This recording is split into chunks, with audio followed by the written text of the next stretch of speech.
Hey, what's up YouTube? I am finally ready to do a full review for you guys. Don't worry, I'm not done with the coverage. I'm just gonna do my overall review for the last week and a half that I've had this watch. I have absolutely loved it. Yes, there are some dislikes and a couple of disappointments, but it is far outweighed by the satisfaction and awesomeness I have received from this watch. The Galaxy Gear S3, man, what can I say? This is the watch that pretty much just does everything. It's like having a smartphone on your wrist. As far as a smartwatch goes, you always think, man, do I need a smartwatch? Is that something I really want to spend my money on? How do I implement it into my life? I have a smartphone, I have a tablet, I have a computer. How connected do I need to be? Is this just a novelty item? To me, I thought all of those things. And to be honest with you, I have not seen a smartwatch that was actually worth my money. They've been out for what, 4 years now? And I'm just now buying one. I haven't even bought a fitness tracker before because I just don't feel like there was one that was complete enough to attract my money. Until I saw this. When I saw this hit the streets, I was like, man, take my money. I got to have that. And the Gear S2, they almost got me with the Gear S2, but I just wasn't quite there. But I saw this and I just had to have it. The size was perfect, and that was what was wrong with the Gear S2. The size was just a little bit too small. I would have picked up the classic version in black, but it was just a little bit too small for me. This one's perfect size. As far as size comparison, I guess we can go ahead and say we're knee deep into the review right now. So as far as size comparison, I got my G-Shock here. This is a watch that I wore pretty often. It's a G-Shock. What else can I say? But as far as size comparison, you see the G-Shock is actually thicker in size, and it is about the same footprint. So as far as size comparison, there you have it. There's a G-Shock right there. And for those that say this watch is too big, maybe it's just too big for you, because I'm a guy who's 240 pounds roundabout, and I'm 5'10" and muscular. So wearing a dainty little, fitness band or watch was just not my thing. I prefer something with a little bit more size on it, just so it can fill up my wrist and forearm area, just to look a little bit more hefty or manly on me. So that's why I like the Gear S3, because I do think they appeal to the man in this version, and I think they appeal to someone who is a little bit more active in the outdoors. Not necessarily fitness, but just, a roundabout gentleman, kind of a Renaissance man kind of watch. So for those that say it's too small or too heavy, I think you're complaining about it a little bit too much. That's why they still sell the Gear S2 for the people who want a smaller watch, because honestly, it's very similar in technology and what they both do. I just feel like this one has a little bit more to offer. But let's get into durability. Now, as far as durability goes, I will say that I have not banged this thing up on purpose. I won't be doing any drop tests or nothing stupid like that. This is my watch that I spent my money on, and I'm not gonna break it for nobody on purpose. You can go to another channel for that. But as far as durability, I'm gonna start off with the band. I have experienced one little scratch here on the buckle. It's nothing minor. This probably come from me, running up against something real quick, and this black coating has actually scraped off a little bit. It actually adds a little character to the watch, so I'm assuming that will happen to your face. You don't go around scratching this thing up on purpose, or it's metal. It's a metal object, so once it scratches, it is scratched for good. There's nothing special about the coating. It's a typical black coating that you would see on any watch, so don't expect anything spectacular there. People have complained about this ticking sound. I'll put it up here. Can you hear that? There's a ticking sound there. And that ticking sound comes because it's a rotating bezel, okay? It is what it is. Let me move that text message there. It's a rotating bezel, and it is what it is. It's floating on, maybe a couple of bearings or something, so that's why you have that. It's two plates of metal that are not contacting each other, and they don't contact until you tap it. But if you're not tapping it on purpose and you're just using it like you typically would, you will rarely ever hear that clicking sound from the two pieces of metal hitting each other. That's the way it's designed, and I don't think there's a design flaw in that at all. So that's okay with me as far as build quality and durability. Speaking of build quality, I think Samsung did a fantastic job. You got your heart rate sensor there and whatever else sensor that is. But as far as build quality, it is water resistant, not fully waterproof. I do believe it's water resistant up to 5 feet for about a half hour. And honestly, washing your hands, taking a shower and stuff like that, that's the, washing your car, that's the kind of stuff I would do with this watch. Don't go scuba diving with this thing. That's just silly. It's written on the box that it's just not waterproof down to like, 300 levels below sea level or anything like that. There's a stainless steel case. It's fully stainless steel, so you will have a little bit of weight there, and I actually like that because I like to feel like I got something on my wrist. As far as the casing goes and the buttons, I don't think you've ever noticed, but they're in this coating. The buttons are actually either a metal or plastic. I can't even tell, but they do have this little grippy rubber texture here. This is actually like a rubber inlay, so it adds a little bit more grip to that button there. All right, and then you have your microphone here and your speaker here. That's all that's to be said in the casing. As far as the bands, of course, they are interchangeable. This is the one that it actually comes with. It's the black silicone. It's actually pretty comfortable. It doesn't breathe at all. Of course, it's a solid silicone, so if you want something that's a little bit more breathable, then you're just going to have to change that out yourself. But as far as the band goes, I believe it's a good quality band. I don't think it's made cheap or feels cheap at all. And they're easy to take off. They have this quick release lever here, so you just snap it off. You just pull that little pin back right there, you snap it off just like that, and then you just snap the new one on just like that. It's a 22 millimeter watch band, so they're interchangeable. I would advise you get the ones with the quick release little lever or switch right here. That way they go on, off, and easy, because you'll have to use that pin if not. But yeah, you can put any 22 millimeter band on here that you wish. So I've traded it out for a more sophisticated looking leather one right here. Now let's talk about design a little bit. It's almost kind of weird to talk about design on a watch like this, because you can actually change the design of your watch on the fly. Any time of the day you decide that you want a different watch, you can pretty much have it. Just change the face or change the band. Samsung actually gives you plenty of faces to use. So you can go through here, and some of them that are factory installed, you can actually stylize them and change the different colors of the faces or the hands if you wish. Some of them actually have interactions in them, like the one that comes on the watch. You have a stopwatch there. It automatically goes into a stopwatch. Some have direct interactions with specific apps. But like I said, you can pretty much have any face at any time that you want. As far as the design of the body of the watch, I think it's consistent with any other sports watch out there, with a kind of a classic or a sophisticated look. Very consistent. There's been plenty of times where you could look at this watch and not even know that it's a smartwatch. And that was something that was important to me, because I didn't want to walk around with a smartphone on my wrist that actually looked like one. I wanted the technology, but I didn't want that geeky look. So it's not square, it's not different looking, it doesn't necessarily stand out. It's just a very, very handsome looking watch. And so when we talk about style, that's pretty much it. You style it the way you want to. You got this baseline to work with, and you can style it any way you want. Now let's get into some apps, man. So this is where I actually get disappointed. Yes, this is a Tizen operating system that we're running off of here. So the App Store is kind of limited. We'll go into some factory installed apps here. You'll have access to your Samsung email, text messages, phone, S-Health, which we'll go into in a little bit depth later.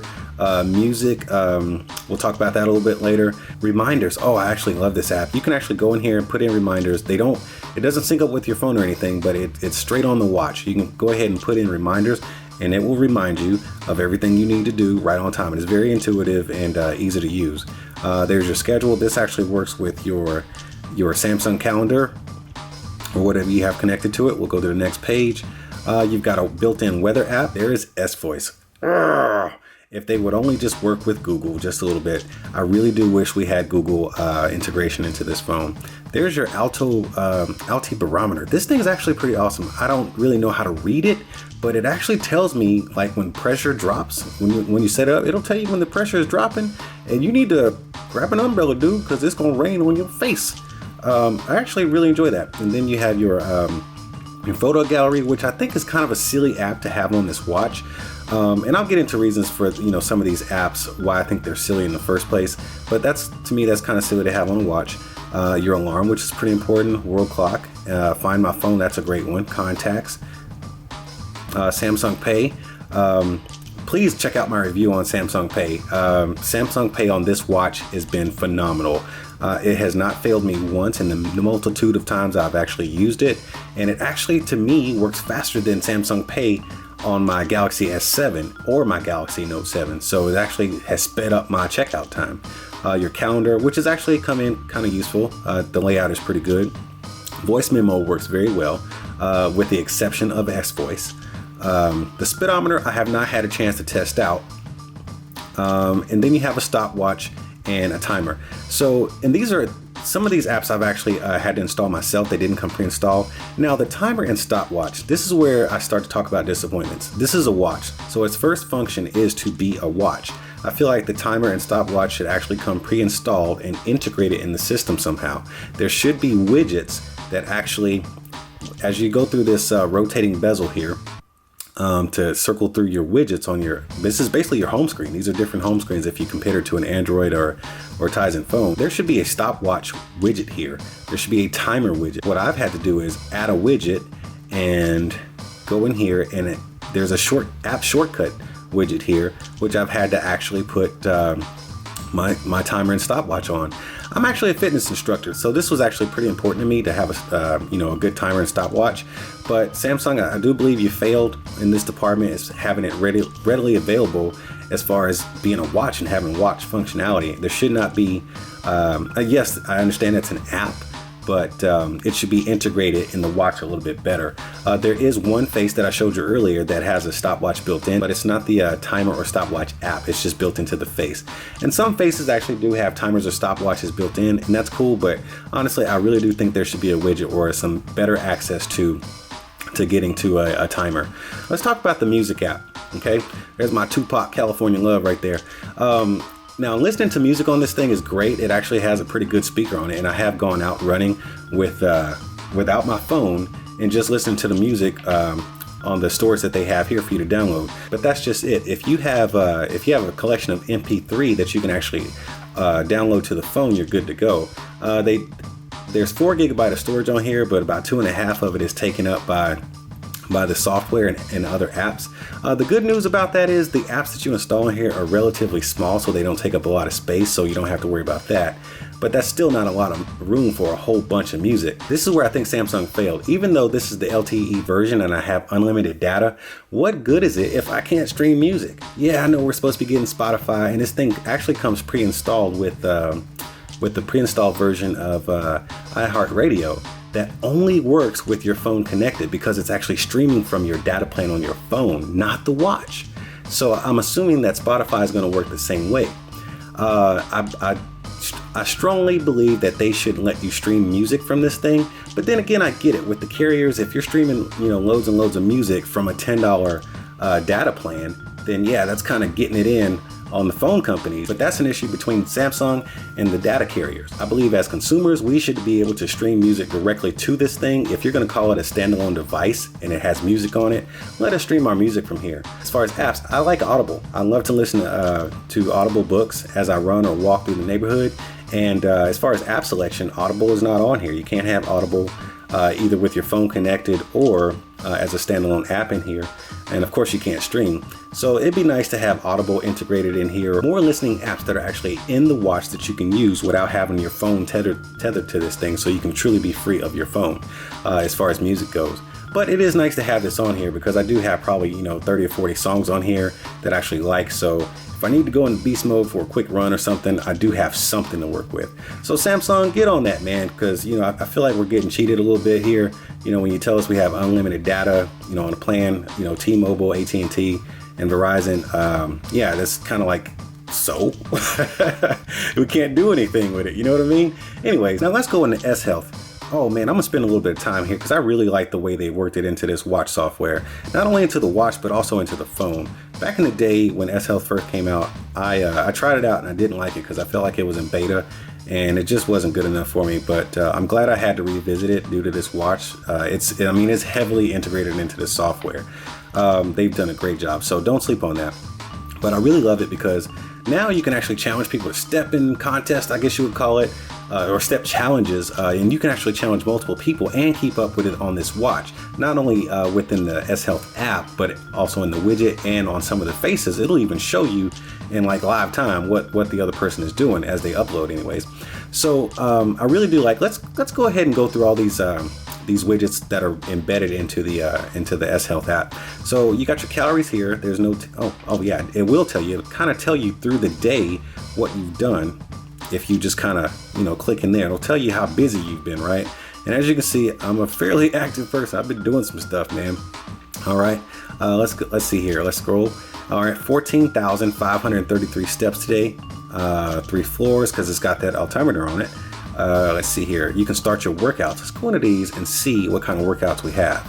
So we have, oh man, they got pretty much everything that you would see in the S Health app. Machines, treadmill, lunges. Let's go. I think there's more in there. No, let's not do that. Oh, it actually tells you how to do a squat. That is crazy. Just in case you did not know, let's hit OK. All right. No, we're not going to do squats. I actually want to see. And then we have star jumps. Let's see here. Pilates. Let's see what the star jump. Let's see if we can get one of the little animations going again. Oh, wow. It'll tell you how to do a star jump. That's crazy. I never noticed that before. We're learning this together right now. But then, of course, you can start it and then you can set your target for, you know, how many reps or just a basic workout or the duration of time you want to do it for. Let me see what wrist you've worn it on. So, I mean, they've really gone into detail and really worked this in here really good as far as, you know, the different exercises. All right, so in my challenges, I am first among all my friends. There's my heart rate. Now, as far as the heart rate sensor, this thing is actually pretty doggone accurate. I tested it with my finger on the back of the phone. I've tested it at the drugstore just to be sure. And but as far as like reliability, you actually do have to be pretty still. And you do have to snug up your watch a little bit. So if your watch is a little loose or if it's even dirty back here, make sure you have it cleaned off and you're not super sweaty. And then you can take your heart rate with this and it'll work just fine. You can actually track your water and caffeine here. Looks like I'm slacking. And then you can go into some of your settings. But S Health has been a really great experience on this watch. I have actually abandoned all my fitness apps that I've used and I just use S Health because it works. Now going into Samsung Pay. Now I will tell you this, Samsung Pay is in a league of its own as far as reliability and functionality at your terminals. It is the only one I can't say I've tried Apple Pay before. I've never tried that, but I know Apple Pay doesn't work everywhere unless you have one of those NFC enabled machines. However, Samsung Pay works almost anywhere. Android Pay, I've had my complications with it, so I've pretty much abandoned it. I really do like Samsung Pay. I don't have it set up on my watch anymore for the purpose of this video, but basically you hold this button right here and it launches you right into Samsung Pay. And you just tap and you go. I mean, it just works. I mean, there's really not a whole lot I can say about this. I do have a video about Samsung Pay on this watch. So I definitely suggest you check it out once you get done watching this review. It has been a great experience and I have absolutely loved it. Man, it's so cool. Especially when you go up to the terminal and people say, hey, Apple Pay doesn't work here, or our machine didn't set up for that. And then you go, tink, and then it works. And they're like, oh, I've never seen that done before. It actually does not support loyalty cards and gift cards. It's only your credit cards and your banking cards for the time being. But I'm pretty sure Samsung is going to get right on top of that so we can actually just lose the little key fobs we have and stuff like that. But as a whole, Samsung Pay is a great experience on this watch. So to talk about security with Samsung Pay, it is actually activated by a PIN. So once you've installed Samsung Pay on this and put your cards on here, your PIN, you just must have a PIN. There's no options for that. As soon as you take the watch off your wrist, the watch just knows you do not have it on your wrist and it just will lock itself. And then you have to put your PIN to get back in, which is awesome. That means people can't just find your watch if it fell off or yank it off your wrist and go, drain your bank account or anything like that. And that brings me to the security as far as sleeping. I noticed that it'll go into a dark or deep sleep mode when you go to sleep. If you wear this thing while you sleep, it actually does track your sleep actually fairly well. I have been getting some terrible nights of sleep lately, and this watch has actually let me know. It's kind of rubbing it in my face like, you didn't sleep good at all, homie. Try better next time. But yeah, it does actually track your sleep very well. But during those sleeping hours, while I guess it's because you're motionless or because there's not any activity on your phone or the watch itself, and your heart rate dropping, because it does monitor your heart rate throughout the day if you choose that setting, it actually will lock. So therefore it's locked while you're sleeping. So people can't necessarily tamper with your stuff if you decide to take a nap at work and it's on your wrist. Your coworker can't go up to you and get on your wrist and see what's going on your phone and your watch. So yeah, as far as security goes, the security is there. It does have a locking device on it, and as far as I'm concerned, it's pretty solid. Now, calls and texts have actually been quite the experience here in a really, really good way. We'll talk about text messages first. Let's see what I got up in here. Let's go into my Amazon shipping text. So this actually comes directly from my phone. Now, once again, I do have the LTE version, so it'll port over text messages from your phone, and when it's in a standalone app, and also when someone sends a message to your watch line, it'll actually come through here. And of course, you see your contacts here, and there's your compose right there, where you can actually literally compose a text. Let's go ahead here and look at the Amazon shipping. Let me see, what did I order? Oh, some more watch bands. Okay, so we'll do a review on those when they get here. They should be delivered tomorrow, Thursday the 8th. Good stuff. All right, let's go into reply. Let's look at how we can reply to a text. All right, of course there's S-Voice, and you know what? I'm not even gonna go there because S-Voice is just not my favorite. I will not promote it no matter what.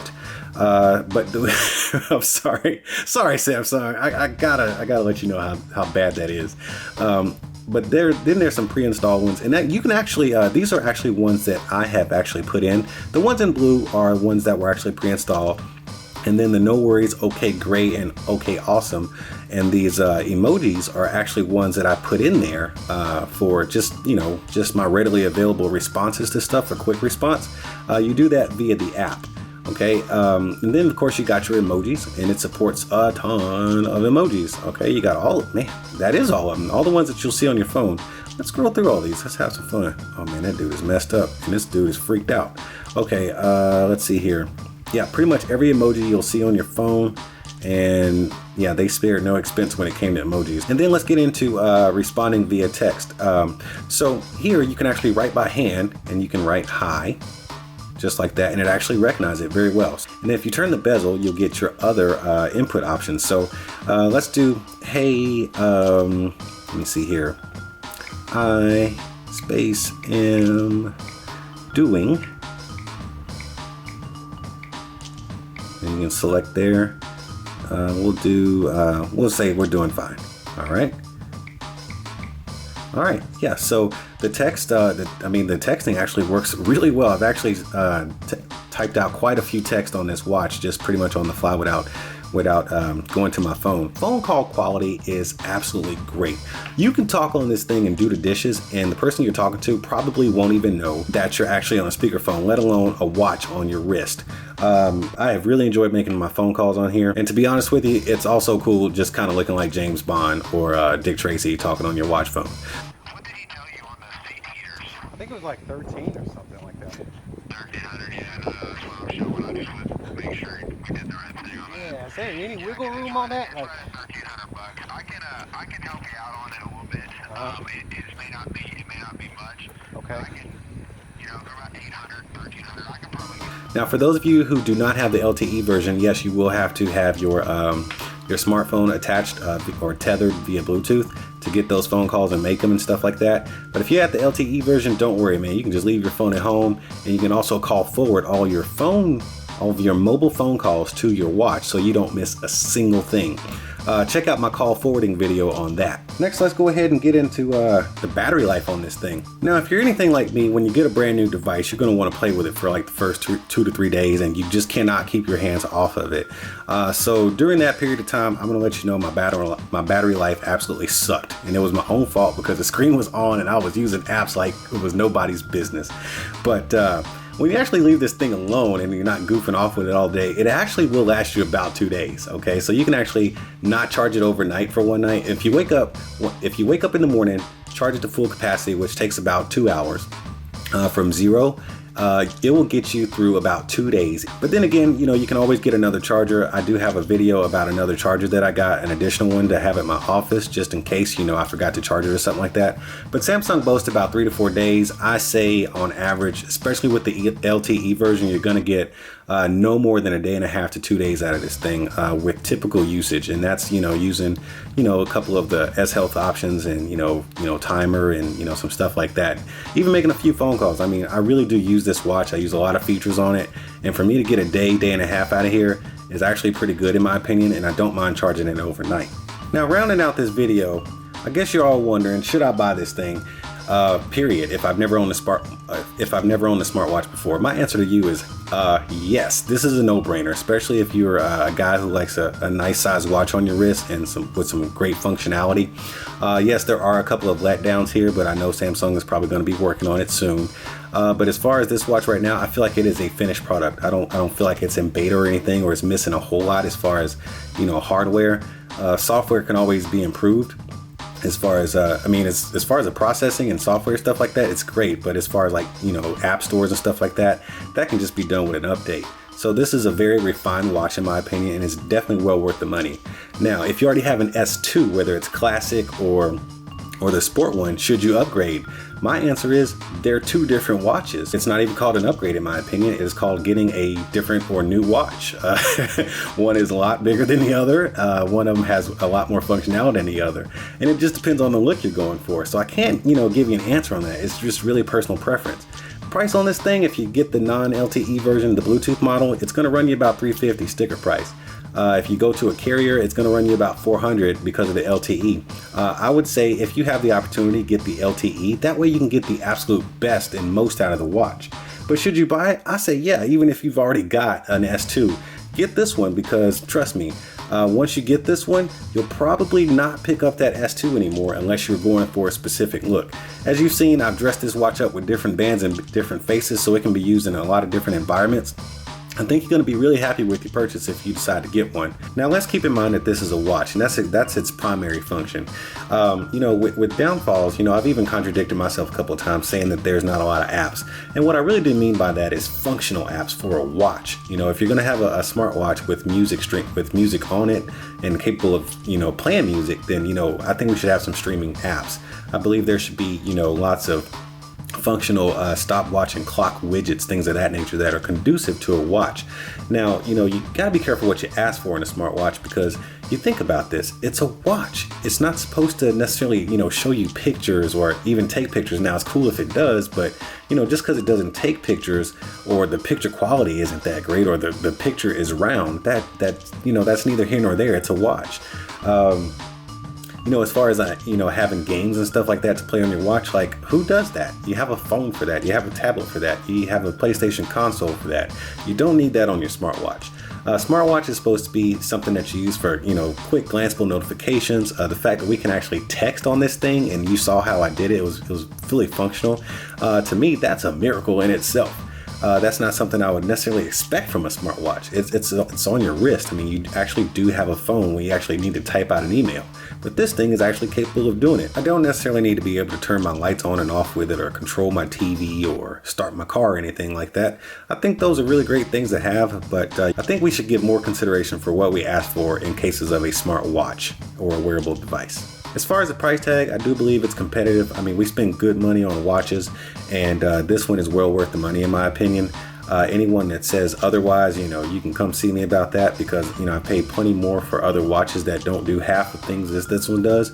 This one actually doesn't just keep time. It does a whole lot of things. So, the price tag on this thing to me, in my opinion, is very fair. But until the next time, I ain't never claimed to be an expert in this kind of stuff. I'm just doing reviews, and I hope to see y'all at the next one. But before I go, make sure y'all tap on that like button and smash on that subscribe button.